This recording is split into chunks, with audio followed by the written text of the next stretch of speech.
नमस्कार। न्यूज़ 18 राजस्थान के विशेष प्रोग्राम पंच पर्वा दिवाली के कार्यक्रम में आप सबका हार्दिक स्वागत है, अभिनंदन है। पंच पर्वा दिवाली में दूसरे दिन रूप चौदस होती है। रूप चौदस के क्रम में हम आज चर्चा करेंगे। वैसे तो रूप चौदस भारतीय संस्कृति में दिवाली के त्यौहार के साथ में बहुत ही उल्लास के साथ मनाया जाता है।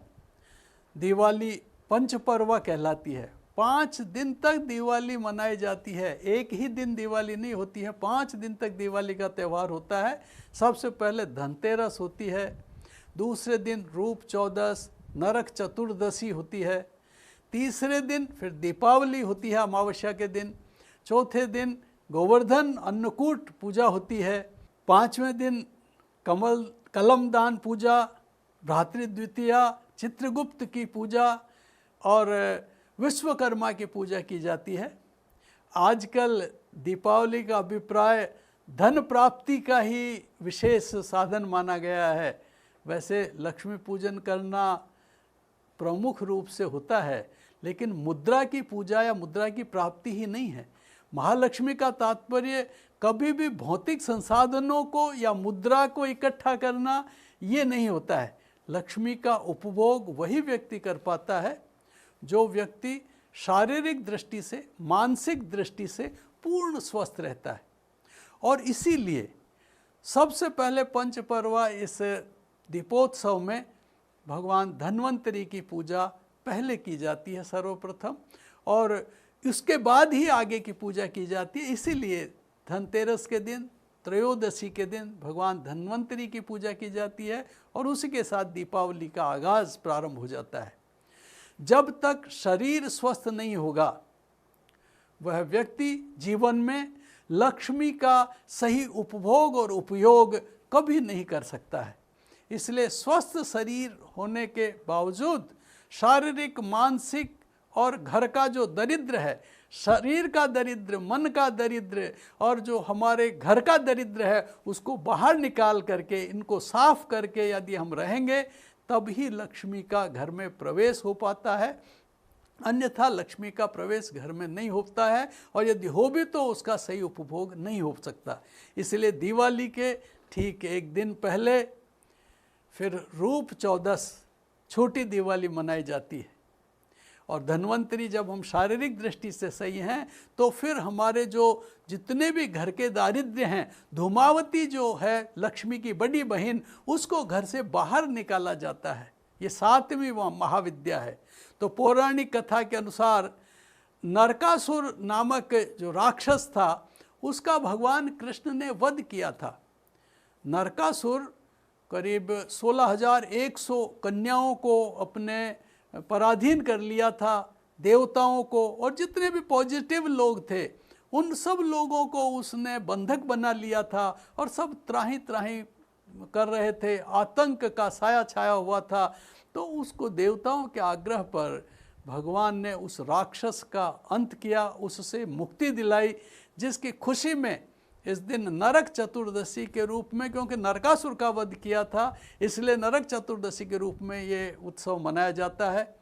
14 के दिन 14 दीपक जलाए जाते हैं और आटे का दीपक बनाकर उसमें 4 बत्ती लगाकर सूर्यास्त के बाद प्रदोष काल में घर के बाहर 4 मुंह का जो दीपक है वो जलाया जाता है।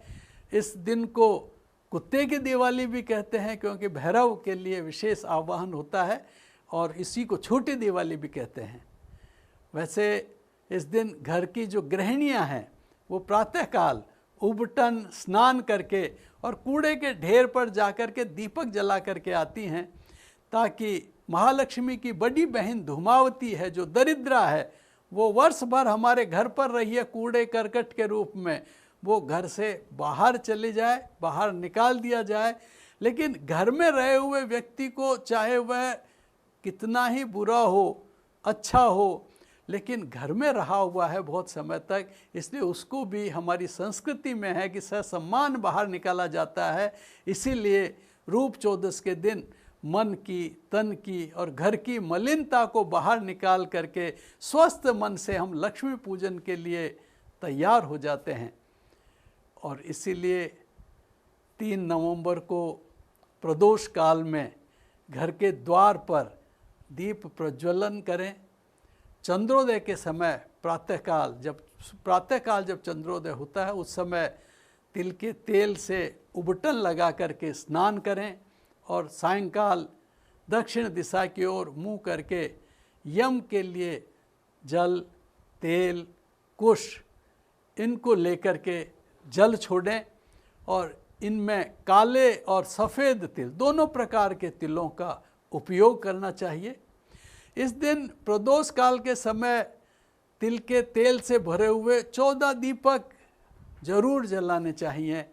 जिससे ये और कहाँ ये मंदिर में, उद्यान में, गली में, निर्जन स्थान में, सूने स्थान पर, घर के बाहर ये प्रदोष काल में जलाने चाहिए। प्रदोष काल सायंकाल 5:39 से 8:03 तक रहेगा और अर्धरात्रि बीत जाने के बाद अगले दिन प्रातःकाल जो चंद्रोदय काल है उससे पूर्व स्नान करके और सूर्योदय से पहले घर के बाहर कूड़े के स्थान पर दीपक जलाना चाहिए, ताकि वो दरिद्रा का सम्मान है, क्योंकि लक्ष्मी की बड़ी बहन है और वो दरिद्रा है, धूमावती है, तो उसको भी हम सम्मान के साथ यानी उसको भी सत्कार करके हम बाहर निकालते हैं और कूड़े पर दीपक जलाते हैं। भगवती अब हमारे घर से तुम निकल गई हो, आपका अभिवादन है, प्रणाम, अब हमारे घर पर वापस ना आए तो बहुत अच्छा रहेगा। और इसी के साथ में फिर हम 4 बत्तियों का जो दीपक बना करके बाहर चौक में जो जलाते हैं, तो इसी के साथ में फिर हम दीपावली का आगाज़ करते हैं। गृहिणियाँ नहाती हैं और वो रूपवती बनती हैं, क्योंकि जैसे कहा है ना कि देवो भूत्वा देवम यजेत, कि महालक्ष्मी का स्वरूप तो घर की गृहिणियाँ ही होती हैं और ये जीती जागती लक्ष्मी होती हैं। तो ये जब रूपवती होती हैं, ये जब सारे श्रृंगार से युक्त होकर के और लक्ष्मी का हम आवाहन करते हैं तो हमें लक्ष्मी की प्राप्ति होती है। इसलिए रूप चतुर्दशी के दिन ये इसी क्रम में हमें पूजा करके और लक्ष्मी पूजन के पूर्व दिन लक्ष्मी के प्रति, लक्ष्मी के सम्मान के प्रति हमें तैयार होना चाहिए। नमस्कार।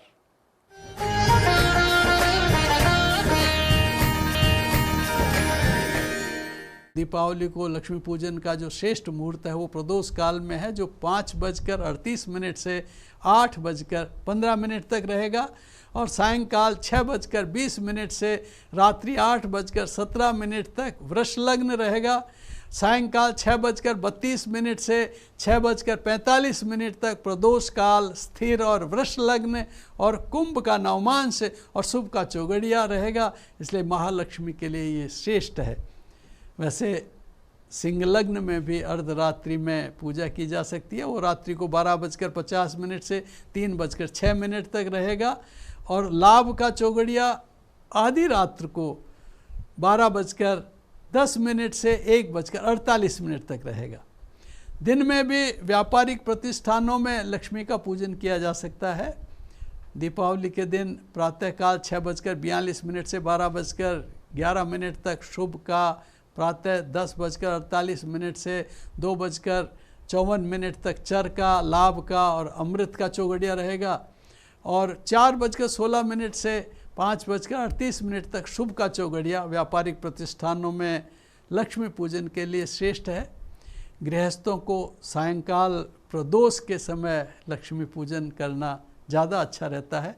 व्यापारिक प्रतिष्ठानों को पूरे दिन वो लक्ष्मी अपनी सुविधा के अनुसार लक्ष्मी का पूजन कर सकते हैं। वैसे लक्ष्मी पूजन रात्रि के श्रेष्ठ समय में प्रदोष काल में ही यदि करें तो वो सर्वश्रेष्ठ है।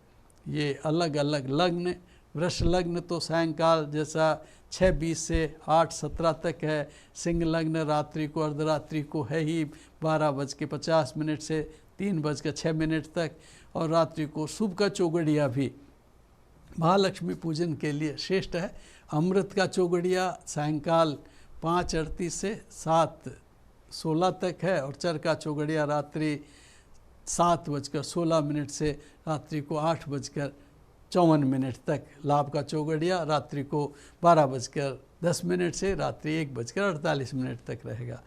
व्यापारिक प्रतिष्ठानों के लिए दिन के मुहूर्त हैं जो प्रातः 6:42 से 8:04 तक शुभ का चौघड़िया है, प्रातः 10:48 से दोपहर 12:10 तक चर का चौघड़िया है और दोपहर 12:10 से 2:54 तक लाभ अमृत का चौघड़िया श्रेष्ठ रहेगा। वृश्चिक लग्न प्रातःकाल 7:40 से 8:58 तक 9:58 तक रहेगा और कुंभ लग्न दोपहर 1:46 से 3:16 तक रहेगा। अब वैसे लक्ष्मी की प्राप्ति, लक्ष्मी होती क्या है? वैसे तो आजकल लक्ष्मी पूजन, लक्ष्मी के 2 रूप जैसे होते हैं ना, शीश चते लक्ष्मी से पत्न्या, वैसे लक्ष्मी 2 तरह की होती है। एक होती है गरुड़ वाहिनी लक्ष्मी, एक होती है उलूक वाहिनी लक्ष्मी। एक लक्ष्मी होती है जो गरुड़ पर भगवान विष्णु के साथ रहती है, एक लक्ष्मी होती है जो निर्जन स्थान पर एकांत में अंधकार में उल्लू पर बैठती है। इन दोनों लक्ष्मियों में अंतर है। एक अंधकार प्रिय है, आम लोगों के बीच नहीं रहती, एक भगवान विष्णु के साथ में आम लोगों के बीच सबके सामने रहती है। और यही कारण है कि 2 तरह की ही लक्ष्मियाँ आज भी विद्यमान है, एक है ब्लैक मनी, एक है वाइट मनी। जो सफ़ेद है वो तो विष्णु वाहिनी है और जो ब्लैक मनी है, उल्लू वाहिनी है, वो सरेआम उसका उपयोग नहीं कर सकते, वो ब्लैक मनी है। ये पहले पुराने काल से चली आ रही हैं, इसलिए हमें गरुड़ वाहिनी लक्ष्मी का ही पूजन करना चाहिए। और गरुड़ वाहिनी लक्ष्मी का जो पूजन करते हैं उन्हें ही अष्ट लक्ष्मी की प्राप्ति होती है। और अष्ट लक्ष्मी के जो रूप हैं उनमें उन अष्टलक्ष्मी के स्वरूपों को अलग अलग तरह से अष्टलक्ष्मी के रूप प्राप्त होते हैं।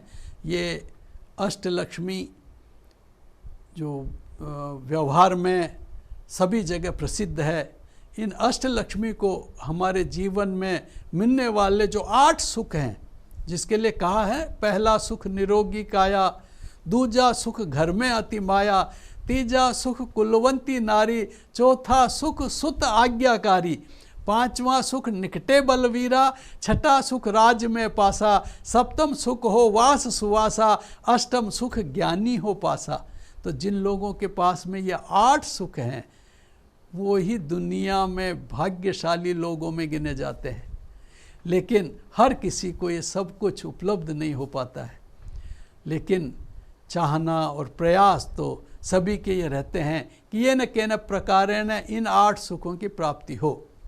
तो 8 सुख रूपी अष्टलक्ष्मी की प्राप्ति दुर्लभ नहीं है यदि हम अपने आचरण को, व्यवहार को, दैनिक चर्चा में, हम दैनिक जो दिनचर्या है उसमें हम मर्यादित कर लें अपने आप को। तो अष्टलक्ष्मी की प्राप्ति के लिए हम लक्ष्मी पूजन, अनेक भोग, प्रसाद, सामग्री, हवन आदि करते हैं, तो जो निश्चय ही हमें मानसिक शांति और एक नई आशा जगाते हैं।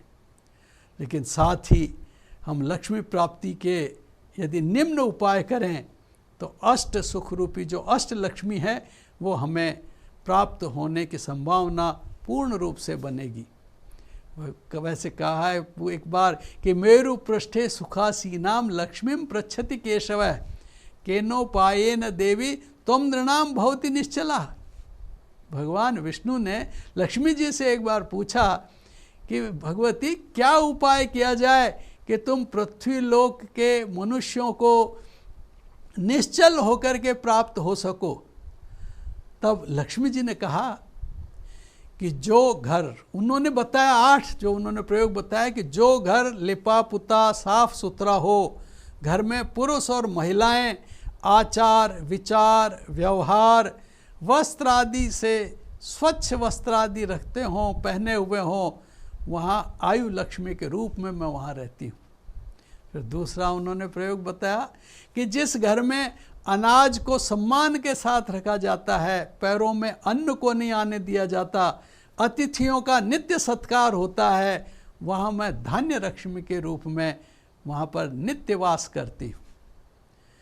तीसरा उन्होंने बताया कि घर का मुखिया अपनी संतान में संपत्ति विभाजन में भेदभाव नहीं करता हो, मधुर वाणी का व्यवहार करता हो, क्लेश का अभाव हो, वहाँ सत्य लक्ष्मी के रूप में मैं रहती हूँ। और जिस घर में वृद्ध का सम्मान होता है, माता, बहनें, बेटियों का बहुत सम्मान होता है, वहाँ पर जहाँ पर सदाचरण रहता है, अच्छे आचरण रहते हैं, वहीं पर लक्ष्मी, आदि लक्ष्मी के रूप में मैं रहती हूँ। पांचवा बताया कि जिस घर में त्याग, सत्य, पतिव्रता स्त्री हो, श्रद्धा, आस्तिकता के साथ मुखिया भोजन शीघ्रता से एवं आनंद के साथ में करता हो, वहाँ मैं योग लक्ष्मी के रूप में रहती हूँ। और छठा उन्होंने बताया कि सत्पात्र को जब अवसर आए उस समय दान दिया जाए। घर में आंवले का वृक्ष हो, गाय का गोबर, कमल के पुष्प, सदाचारी मनुष्य सफ़ेद वस्त्र पहन करके रहते हों, और जहाँ पर घर के अंदर सब लोग प्रसन्नता से रहते हों, वहाँ मैं यश लक्ष्मी के रूप में रहती हूँ। सातवां उन्होंने बताया कारण सातवें सुख का कि जिन घरों में नित्य उत्सव होते हों, मांगलिक कार्य होते हों, यज्ञ, अनुष्ठान, विशेष आयोजन होते हों, वहाँ मैं यज्ञ पत्नी के रूप में, पृथ्वी के अंदर अमृत लक्ष्मी के रूप में मैं रहती हूँ। उन्होंने आठवां कारण बताया कि जिस घर में पतिव्रता नारी एवं पत्नीव्रता पुरुष घर के लोगों में साधुता के साथ में जो मधुर भाषण करते हों, मुस्कराते हुए रहते हों, प्रिय दिखाई देते हों, ऐसा वातावरण जहाँ हो, वहाँ मैं सौभाग्य लक्ष्मी के रूप में मेरा वास होता है। भगवान ने भगवती लक्ष्मी से पूछा कि महामाया, तुम किन व्यक्तियों और किन स्थानों का परित्याग कर देती हो? तब उन्हें लक्ष्मी जी ने कहा कि प्रभु, कि जहाँ विद्या प्रदाता आचार्य, जन्मदाता माता पिता और सहोदर बंधु बांधव, अतिथि, कुल के पितर ये यहाँ कष्ट पाते हों, वहाँ से मैं निकल जाती हूँ। दूसरा उन्होंने बताया कि जहाँ आलसी मनुष्य हो, झूठ बोलने वाला हो, अपने कार्य की सिद्धि के लिए दूसरों के सामने अपने आप को अभावग्रस्त और झूठा नाटक करने वाला हो, वहाँ से मैं संतान लक्ष्मी के रूप में पलायन कर जाती हूँ। तीसरा उन्होंने बताया कि जहाँ मित्रों, रिश्तेदारों के साथ विश्वासघात करते हों, कृतज्ञ व्यक्ति के इर्द गिर्द गिरने नहीं पाती हूँ, मतलब जो कृतज्ञ हो तो मैं वहाँ से भी निकल जाती हूँ। चौथा उन्होंने बताया कि क्रोधी, व्यसनी, अगम्यागमन करने वाले, विद्वानों का अपमान करने वाले, कृपण, दुर्व्यसन में रहने वाले और दुर्व्यसन के कारण से ऋण लेने वाले स्वार्थी जहाँ पर रहते हों, मैं वहाँ से निकल जाती हूँ, मैं वहाँ भी वास नहीं करती हूँ।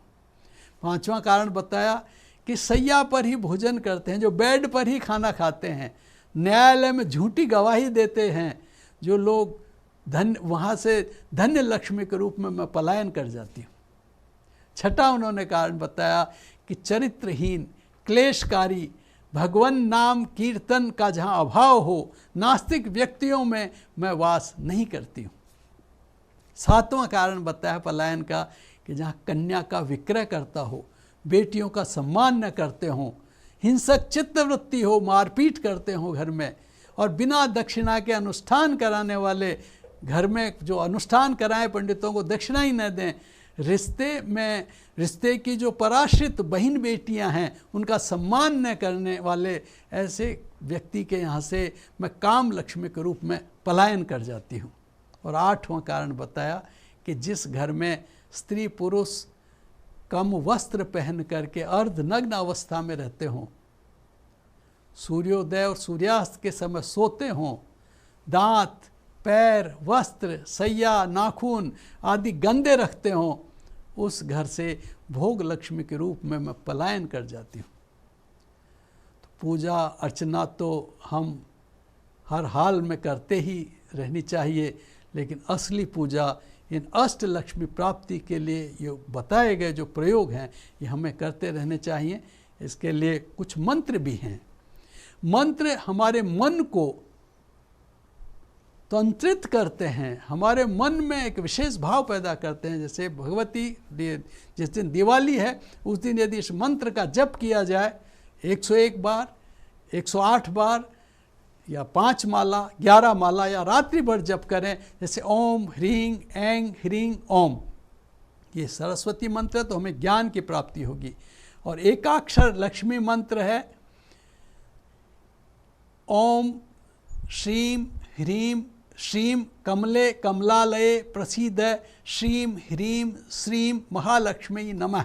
इस मंत्र का जप करें तो भी लक्ष्मी की सिद्धि होती है, प्राप्त होती है।